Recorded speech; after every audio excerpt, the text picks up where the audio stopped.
Hi friends, welcome. आज तसं उशीर झाला मला उठायला, म्हणून हे टिफिन न घेताच बँकला गेले. दुपारी येणार होते ते जेवायला, आणि ते दुपारी जेवायला येतात म्हणले की मला स्पेशल करावं असं वाटतं. कारण टिफिनला त्यांना भातच द्यावं लागतं, चपाती वगैरे चालत नाही, मी तुम्हाला सांगितलेलं आहे. म्हणून मला स्पेशल बनवावं असं वाटलं, म्हणून मी पटापट कामाला सुरुवात केली लवकर.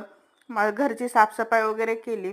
माझ्या डायनिंग टेबलवर गोंधळ होता, आणि माझं ब्लिचिंग पावडर जे बाहेर काढून ठेवले होते संपलं होतं. मग मी काढायला गेले तर तिथं बघते एवढी धूळ झालेली होती ना, म्हणून म्हणलं तेवढी साफसफाई करून घ्यावी, आणि धूळ बरीच होती. मग म्हणलं सगळं साफ करून घेतल्याच्या नंतर पेपर टाकावा, जर पेपरवर धूळ झाली तर पेपर काढून फेकता येतो म्हणून.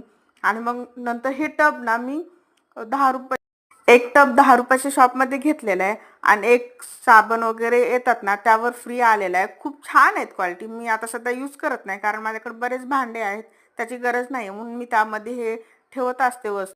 आणि मी जेवण वगैरे खूप छान केलं होतं, त्यांना पण खूप आवडलं. चला भेटू पुन्हा. बाय.